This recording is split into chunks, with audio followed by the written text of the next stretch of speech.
I still fight with my demon, the one that haunts me every waking moment. Its presence is palpable as the stench of fentanyl wafting through my nostrils. My eyes scan the dimly lit room, the shadows cast by the flickering fluorescent lights above like skeletal fingers, grasping for me.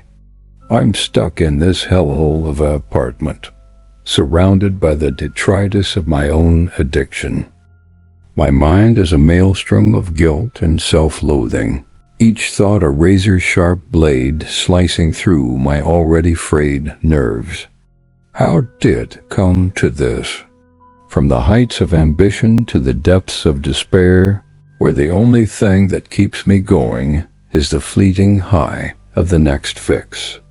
I can taste the bitter tang of desperation on my tongue, and it's all I can do not to gag. The fentanyl lingers, a ghostly presence that seeps into every pore, making my skin crawl with its cold, dead weight. My fingers drum against the armrest of the couch, a staccato beat that echoes through the silence like a death knell. I'm trapped in this never-ending nightmare, tormented by my own demons, and I know it's not just the drugs. I see her face, her voice echoing in my mind like a cruel whisper. You're worth more than this, you're better than this. But those words are nothing but a distant memory now, lost to the void of addiction. My thoughts are a jumble of fragmented thoughts and half-remembered dreams, each one a thread in the intricate tapestry of my own madness. The door creaks open, and I flinch, my heart racing with anticipation. Who's there? A savior or a new tormentor? The sound sends shivers down my spine, and for a moment, I'm back in that hellish place, the hospital, the needles, the screams. But it's just my roommate, Rachel, her eyes red-rimmed from lack of sleep. "Hey, wake up," she says, her voice husky with exhaustion. "It's time to get moving." Moving? What does she mean? I don't want to move. I'm stuck in this limbo, suspended between the world of the living and the realm of the damned. Rachel plops down beside me, her presence a gentle balm on my frazzled nerves. She knows better than to push me when I'm like this, withdrawn, paranoid, convinced that the walls are closing in. But she tries anyway, offering me a cup of coffee, attempting to coax me out of my funk. As I take the cup from her, the bitter taste is almost overwhelming. Almost.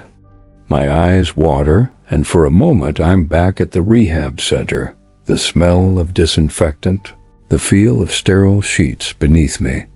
The memories come flooding back, and I'm transported to that hellish place once more. I set the cup down, my hand trembling, as I take a shaky breath. It's going to be one of those days where the darkness closes in on me like a shroud, suffocating me with its crushing weight. But for now, I just sit here, surrounded by the shadows, fighting with my demon and wondering how much longer I can hold on. The fentanyl lingers, a constant reminder that I'm one mistake away from oblivion, one mistake away from surrendering to the void. And yet, as I look at Rachel's face, I know I have to keep going. For her sake, for mine, because in this twisted dance of addiction and despair, there's no other way out but forward. I take another sip of coffee, the bitter taste burning my tongue. It's a small victory, one that won't last, but it's enough to give me hope, just enough to keep me fighting, just enough to make me scream at the top of my lungs, "Get me out of this hellhole." As I stood frozen, my heart racing in anticipation of the inevitable, the skyscraper swayed.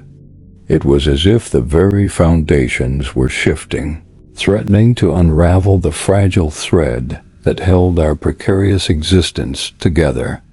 The wind howled through the latticework of steel and glass, its mournful wail echoing off the sleek surfaces. The window in front of me on the 21st floor exploded, a shower of shattered glass raining down like a deadly hailstorm.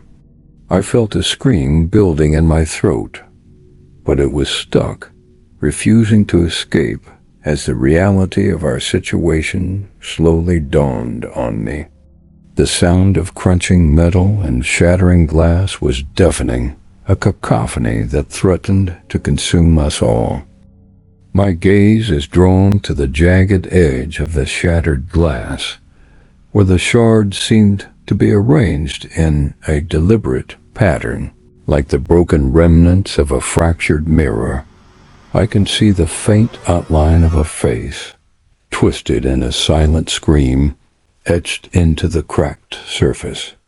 It's as if the very soul of the person who stood on that window has been torn from their body, leaving behind only a haunting reminder of what once was. A chill runs down my spine as I realize that I'm not alone in this abandoned building. The creaking and groaning of the metal structure sounds like it's alive, its every movement a warning that we're trapped in a living nightmare.